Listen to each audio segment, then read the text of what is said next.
everything changes.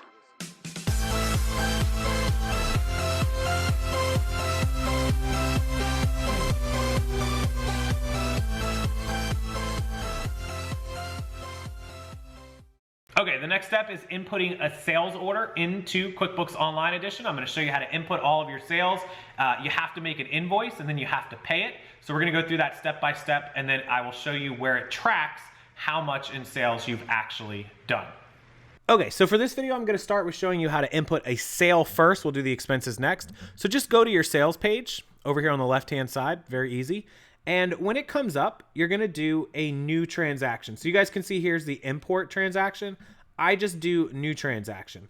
And you have an invoice, a payment, an estimate, a sales receipt, or a credit memo. I have never used the three at the bottom. I can see what they're for, and probably if you have to use them, you'll know what they're for. For eBay, Amazon, Posh, just doesn't matter. I do an invoice, and then I insert the invoice as a payment. And so what that looks like, let me show you guys. Let's just scroll down and find one randomly that doesn't really matter. Okay, so on 5/6, I sold an item. On May 6th, I sold an item for $59.50.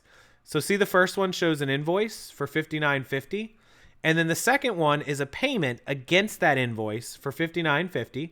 So then the invoice shows paid and the payment is closed. So there should be two inputs, and that's going to total $59.50 for whatever that sale was on eBay. So let me show you how that works. So new transaction, first create an invoice, right? Okay. Now it's going to pop up. So the things that you have to do, you can put in a customer and an email. You can insert a new customer. Let's just say I'm doing VIP Facebook member. Let's say I'm selling something to you guys, right? And so I would type that in, and I can add them as a new person, and I can connect them Gmail or save them or whatever. And I'm not going to. I'm just going to I'll put eBay. But once you insert them, you would have them saved in your system. Now, I always just do eBay sales as a customer. You could put an email if you want. I don't. That's if you're like emailing your customer, if you do like direct sales or something like that.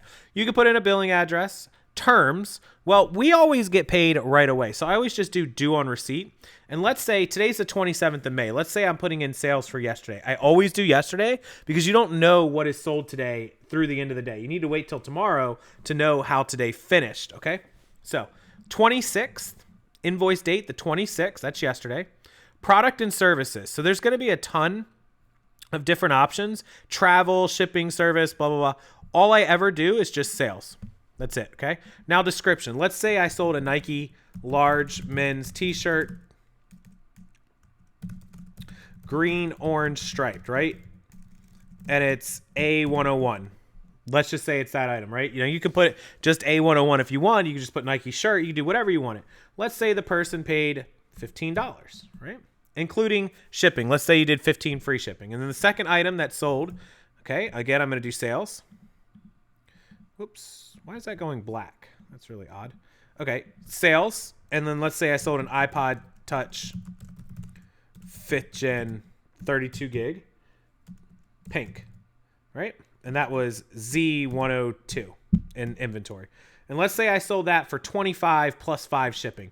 I'm going to put the total in. It was $30, right? So I did $45 in sales yesterday on eBay. So just type them all in. And this would be my first transaction of the day, my first sales of the day for yesterday, because I'm going to put all the eBay sales in, right? Okay, so you're done, and you're just going to hit save. Save and send is if you want to email to someone. Save is if you want to actually save it. So I'm going to go ahead and save it just to show you guys, okay? Now, once it's saved, we need to go ahead and hit receive payment, okay? Receive payment. So there it is, customer and date.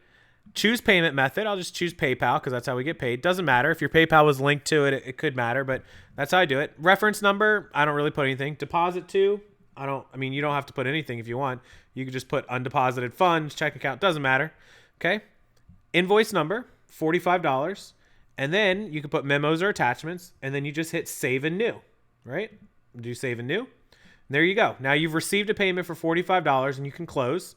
And once you close, look here, we've got a 526. See this? $45 invoice, $45 payment, and our sales have gone up $45.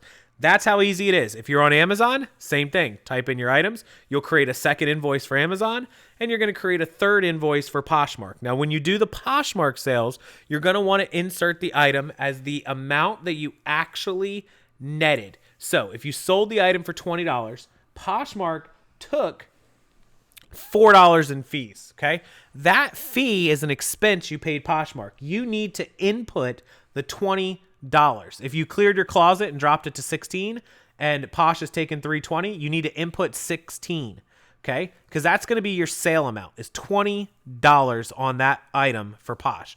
Then when you go to the expenses later in the day, you will input a fee of $4 for Posh, which I'm going to show you in a minute. You don't have to worry about the shipping because Posh has the shipping covered. Now, if you did a shipping credit where you gave them $1.49 off, then that will go in as an expense as well. You'll still enter the $20 sale, but you will enter the $4 fee as one expense and the $1.49 or the $6.49 or whatever amount of shipping you gave them as the second expense. You'll see that in just a minute when we go through the expenses. But that is pretty much it. So I'm going to go ahead and delete these out of here because I don't want these invoices there. And then I'm going to go ahead and should be able to delete. I think I have to open this one. Yep. Delete this one down at the bottom, hit more, and then just hit delete. And then they should all be gone. Yep, they're all gone. And that's it. That's how you do the sales on QuickBooks. It's really that easy. And that would have updated to your dashboard right away.